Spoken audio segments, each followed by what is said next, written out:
Agama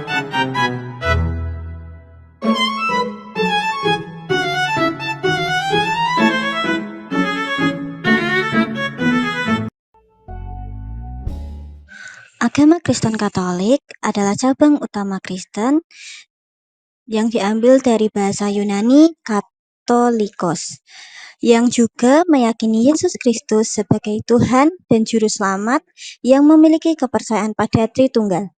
Bedanya, Katolik sering menggunakan perantara Bunda Maria. Tadi itu adalah definisi dari agama Kristen Katolik. Gimana, udah paham teman-teman? Selanjutnya akan ada di sesi sejarah oleh teman saya.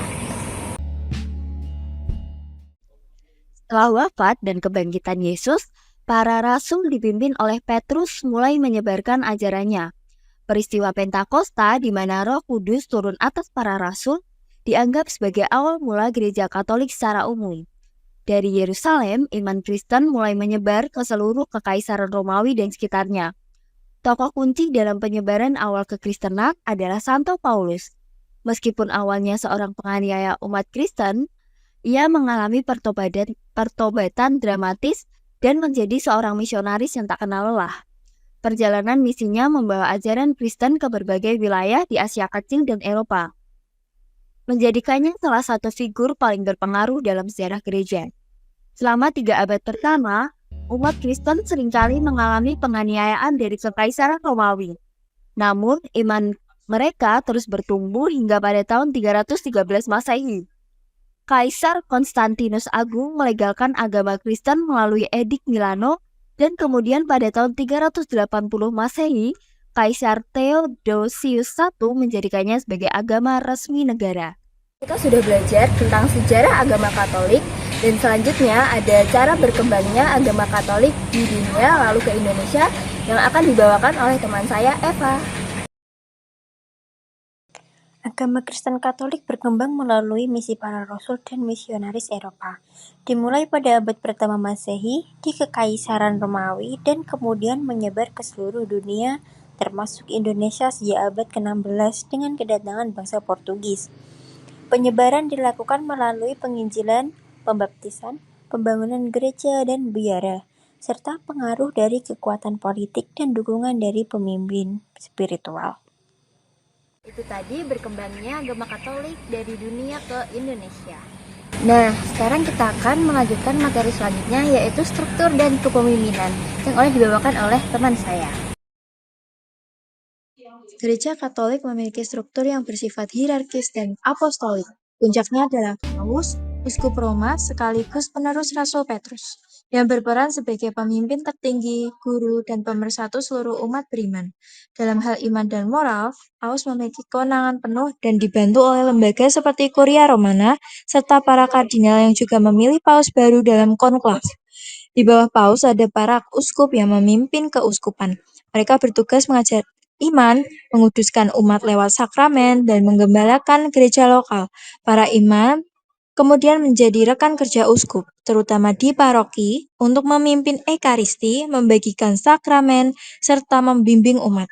Ada juga diakon yang membantu imam dan uskup dalam pelayanan, baik liturgis maupun sosial.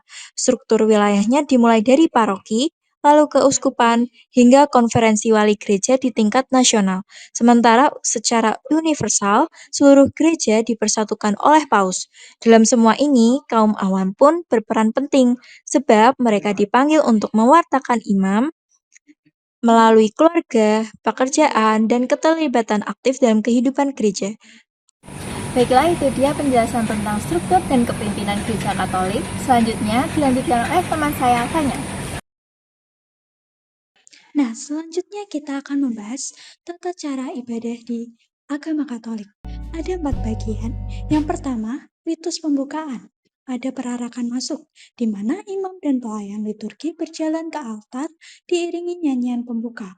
Setelah itu, ibadah dimulai dengan tanda salib dan salam dari imam untuk menyapa jemaat. Selanjutnya ada pernyataan tobat, di mana jemaat mengaku dosa dan memohon rahmat Tuhan, diikuti dengan doa. Selanjutnya, doa pembuka. Imam membacakan doa untuk memohon pertolongan Tuhan dalam perayaan ibadah. Yang kedua, ada liturgi sabda. di mana terdapat pembacaan Alkitab termasuk dari Injil. Setelah itu, homili atau khotbah. Imam menyampaikan renungan atau khotbah untuk menerapkan sabda Tuhan pada jemaat.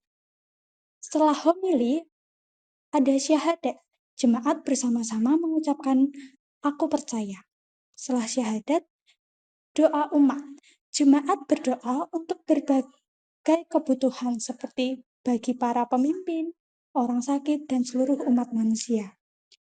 Yang ketiga, liturgi Ekaristi. Di sini ada persembahan. Jemaat mempersembahkan roti dan anggur sebagai bentuk persembahan kepada Tuhan. Doa syukur agung dan komuni. Jemaat menerima tubuh dan darah Kristus. Yang keempat, penutup. Doa penutup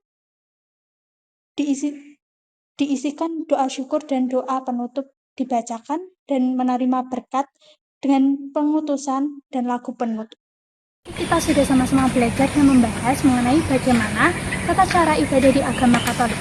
Selanjutnya kita akan sama-sama belajar dan juga membahas mengenai perayaan-perayaan yang ada di agama Katolik. Pembahasan ini akan dibawakan oleh teman saya. Selanjutnya, saya akan membahas tentang Hari Raya Agama Katolik. Yang pertama, Natal. Natal adalah hari raya paling besar untuk merayakan kelahiran Yesus. Natal ini dirayakan pada tanggal 25 Desember. Yang kedua, Paskah. Paskah adalah hari raya yang memperingati kebangkitan Yesus dari kematian. Ketiga, Jumat Agung. Jumat Agung adalah perayaan untuk mengenang wafatnya Yesus. Selanjutnya, Kamis Putih. Kamis Putih adalah hari raya yang memperingati perjamuan terakhir sebelum Yesus penyaliban. Kelima, Pentakosta. Pentakosta dirayakan 50 hari setelah Paskah, menandai turunnya Roh Kudus atas para rasul. Setelah itu ada masa Advent, masa Prapaskah, dan masa Trisuci. Yang pertama, masa Advent. Masa Advent adalah waktu persiapan penuh, harapan, dan sukacita menjelang kedatangan Yesus. Dimulai 4 minggu sebelum Natal. Selanjutnya, masa Prapaskah. Masa Prapaskah adalah masa persiapan dengan puasa dan pertobatan dimulai dengan hari Rabu-Abu. Selanjutnya, Trihari Suci adalah rangkaian perayaan setelah Prapaskah termasuk Kamis Putih, Jumat Agung, Sabtu Suci yang berpuncak pada malam Paskah. Perayaan agama Katolik yang ada di agama Katolik. Selanjutnya nama saya akan menjelaskan tentang hal menarik yang ada di agama Katolik. Banyak hal menarik dari agama Katolik yang bisa bikin orang penasaran atau kagum loh. Kira-kira ada 7 nih. Yang pertama, tradisi yang panjang. Katolik punya sejarah lebih dari 2000 tahun sejak zaman Yesus dan para rasul. Jadi, ajaran, doa, dan ritualnya masih kesinambungan dari masa ke masa. Yang kedua, sakramen. Ada 7 sakramen: baptis, ekaristi, krisma, tobat, perkawinan, imamat, pengurapan orang sakit. Setiap sakramen dianggap sebagai tanda nyata rahmat Allah yang diterima umat.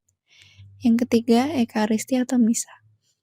Momen pusat iman Katolik adalah misa, terutama saat ekaristi.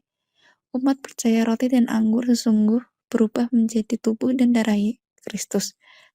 Doktrin transubstansiasi. Keempat, santo, santa, dan devosi. Katolik mengenal banyak santo-santa yang dianggap teladan hidup kudus. Orang Katolik bisa berdoa sesuai devosi tertentu, misalnya rosario, berdoa kepada Bunda Maria, atau novena. Kelima, kesatuan global. Katolik di seluruh dunia dipimpin oleh Paus di Vatikan. Meski ada perbedaan budaya di setiap negara, inti iman dan liturginya sama. Jadi, misa di Indonesia bisa mirip dengan misa di Eropa atau Afrika. Keenam, simbol dan seni. Banyak gereja Katolik punya arsitektur megah, lukisan, patung, kaca patri, dan musik rohani yang indah. Semua itu bukan sekadar hiasan, tapi sarana doa dan penghayatan iman. Ketujuh, filsafat dan teologi. Katolik punya tradisi intelektual kuat, misalnya seperti ajaran Santo Agustinus dan Santo Thomas Aquinas. Banyak pemikiran etika, hukum, dan ilmu pengetahuan yang lahir dari tradisi Katolik. Gimana teman-teman? Udah menarik kan di agama Katolik? Sekarang kita akan menuju ke ajaran utama di agama Katolik. Ajaran utama atau ajaran pokok agama Katolik berpusat pada iman akan Allah Tritunggal, yaitu Bapa, Putra, dan Roh Kudus. Di agama Katolik juga mengajarkan tentang keselamatan melalui Yesus Kristus dan ajaran tentang kematian dan kebangkitannya. Ajaran ini dapat dipahami dan dapat dimengerti melalui kitab suci, tradisi suci, ibadah gereja, dan lain-lain, agar kita semua tahu pentingnya keselamatan melalui rahmat Allah. Kalian mengetahui ajaran-ajaran utama di agama Katolik? Apakah kalian tertarik dengan agama-agama Katolik? Terima kasih.